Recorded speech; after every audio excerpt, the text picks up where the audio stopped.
Bilirsiniz ki, Birləşmiş Ştatlar Prezidenti Donald Trump dəfələrlə qeyd eləmişdi ki, bizim İranla adlar çəkmədən müəyyən şəxslərlə danışıqlarımız gedir.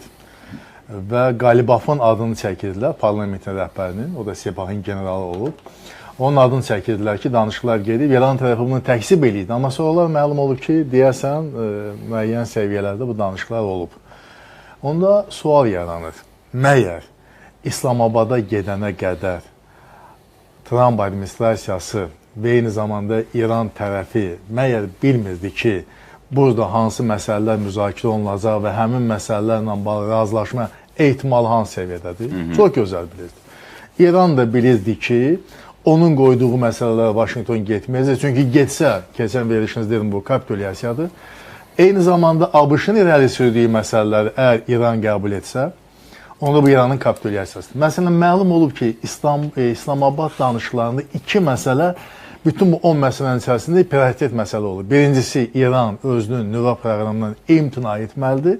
Eyni zamanda İran açmalıdır, deməli, bu Hörmüz boğazını. İndi gəlin belə bir analiz aparalım. Doğrudanmı İran bu günləri bu müharibənin gedişatındakı bu qədər itkilərlə üz-üzə qalır? Belə olan vəziyyətdə olmazmı ki, Birləşmiş Ştatların bu tələbini qəbul etsin, yəni nüvə proqramından imtina etsin və qarşılığında müharibə dayansın, sonra təminat məsələ, hətta Çini burada qarant dövlət kimi cəlb etsinlər, Pakistanı cəlb etsinlər, Rusiya və digər özləri bilərlər, müəyyən qarant dövlətlər də olsun ki, İran buna gelsin. Mənim tam əminliyim var ki, İran İslam Respublikası məhz nüvə silahına malik olmaq üçün hədəf seçib. Buna tam əminliklə deyirəm. Çünki hadisələr göstərir ki, İran tərəfində belə bir əminlik var ki, ABŞ və İsrail, xüsusilə İsrail, heç bir zaman razı olmayacaq ki, İran nüvə dövlətinə çevrilsin. Bunun qarşısını almaq istəyəcək. Və bu da hər zaman İran üçün təhlükədir anlamına gəlib çıxır. Ona görə bu gün İran üçün həyati əhəmiyyətli məsələ bu nüvə silahına malik olmaq deməkdir. Və təxminən 10-12 nüvə başlığına malik olmaq onlar yaxın zamanın perspektivi sayırlar. Və bilirlər ki, Birləşmiş Ştatlardan İrandan da çox baş-başa gələn və lazım gələndə ABŞ-ı hədələyən Şimali Koreya nüvə silahına malikdir. 2006-cı ildən nüvə silahları keçirib, amma Şimali Koreya ilə qarşı İrana olan davranış sərgilənmir. Niyə? Sadəcə bir səbəbdən onun nüvə silahı var.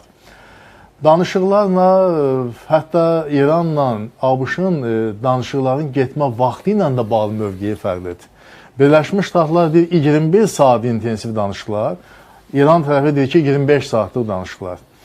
Və məlum olur ki, Vance hər 2 saatdan bir zəng edib Trumpa. Təxminən 10 dəfədən çox Trumpa zəng edib məlumat verib ki, danışıqların nəticələri ilə bağlı və nəticələr də yoxdur. Onda nəticələr olmayacağı təqdirdə və bunu bəri başdan da bilə-bilə bu danışığa niyə gediblər? Sahib müəllimin mövqeyini indi gəlirəm. Onlar buna strateji pauza kimi baxıblar, vaxt tutmaq kimi baxıblar, bəri başdan. Bu çox özünü allatmaq olar ki, Washington-Vance danışıqları gedəndə düşünürdü ki, müəyyən razılaşma olacaq. Bu cür ağır, çətin məsələlərlə bağlı. Tehran da düşünürdü ki, Washington filan məsələlərlə bağlı güzəştə gedəcək. Bunu düşünmək sadəlövlük olardı. Onda niyə gediblər? Ona görə ki, biz sülhpərvər imij və biz məsələni təkcə hərbi deyil, biz təkcə qırğı deyil, biz həm də göyərçinik. Məsələni biz dinc yolla, sülh yolla həll etmək istəyirik görüntüsü. Amma eyni zamanda bilirlər ki, yəni müəyyən mənada o dincəlmək, vaxt tutma məsələsi də var. Gəlin qüvvələr nisbətinə baxın. Qüvvələr nisbətinə baxanda mənə elə gəlir ki, qüvvələr nisbəti Birləşmiş Ştatların administrasiyasına alladan faktora çevrilir. Yəqin ki, müzakirələr zamanı qüvvələr nisbətindən nə qədər hərbi büdcəmiz var? Deyirlər, 901 milyard hərbi büdcəmiz var. İranda nə qədərdir? 15 milyard dollardan azdır. Nə gözəl. Nə qədər tankımız var? 4500-dən çoxdur. İranda nə qədərdir? Təxminən 2500-ə qədər. Nə qədər bizim deməli gəmilərimiz var, hərbi gəmilərimiz? Deyirlər, 4500-dən çoxdur. Bəs bizim nə qədər bizim sualtı bu aviadaşıyıcılarımız var, deyirlər 11 dənə aviadaşıyıcılarımız var. Oxşar vəziyyət, deyirlər 90-100 bunun hərbi gəmisi var və bir neçə onların sualtı qayığı var. Yəni, bu parametrlər üzrə biz üstəliyirik və üstə gəldi Blitzkrieg 72 saata bu reallıqda biz ali dini rəhbər və s. qətlə yetirdikdən sonra qalib gələ bilər. 72 saat müddət. Bütün bunlar hamısı düz gəlmədi. Hesablamalar yanlış oldu. Və belə olan vəziyyətdə üstə gəldi Hörmüzlə bağlı məsələ ortaya çıxdı. Və indi biz veriliş boyu toxunarıq. Heç bir Avropa ölkəsi real, de facto Birləşmiş Ştatların köməyinə gəlmədi. Hətta sizə heç bizim mövzumuz deyil, yeri gəlmişdən qeyd edeyim. İndi deməli, Macaristanda keçirilən seçkilərdə Orbanın məğlub olmasını şərtləndirən amillərin sırasında birini də qeyd edirlər. Bu, Trumpla bağlıdır. Yəni, o, Vensi göndərmişdi, onun təbliğatı məsələlərini aparmağa və Trumpın Avropa liderlərinin, Avropa İttifaqı ilə, NATO ilə münasibətlər o qədər gəlizdir ki, Avropalı seçici, həm də Macar seçicisi Trumpın dəstəklədiyi qüvvəyə səs verməmək haqqında düşüncələrə qapılıblar. Hətta bunu da yeri gəlmişkən söyləmək istəyərdim. Yəni, bəri başdan nəticələr bəlli idi. Bəri başdan bilinir ki, nəticə olmayacaq. Buna baxmayaraq danışıqlara getdilər. Bir daha deyirəm, bu bir gözdən pərdə asmaq anlamına gəlirdi. İndiki halda Birləşmiş Ştatların hədəfi odur ki, Hörmüz boğazını blokadeyə alır. Siz qeyd etdiniz, Bakı vaxtı saat 6-dan tətbiq olunur. Hörmüz boğazına heç bir gəmi girə də bilməz, çıxa da bilməz.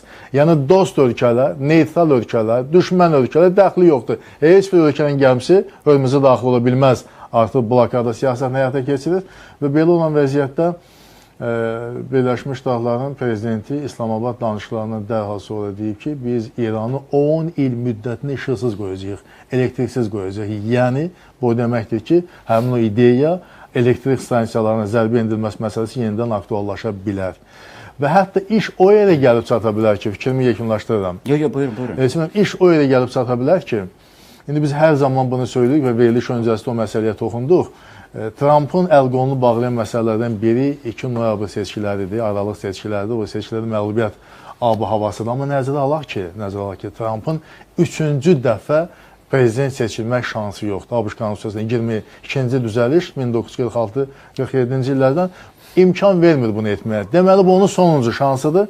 Sonuncu şansıdır deyə vəziyyət elə kritik hala gəlib çata bilər ki, onun xarakterini nəzərə alsaq, o ümumiyyətlə Respublika Partiyasının seçkilərdə taleyini kənara qoya bilər və belə olan vəziyyətdə özünün siyasi ambisiyalar məsələsi ön plana keçə bilər. Bu da məntiqlidir, çünki siz demişkən, Trumpa ümumiyyətlə o proses maraqlı deyil, respublikaçılara maraqlıdır.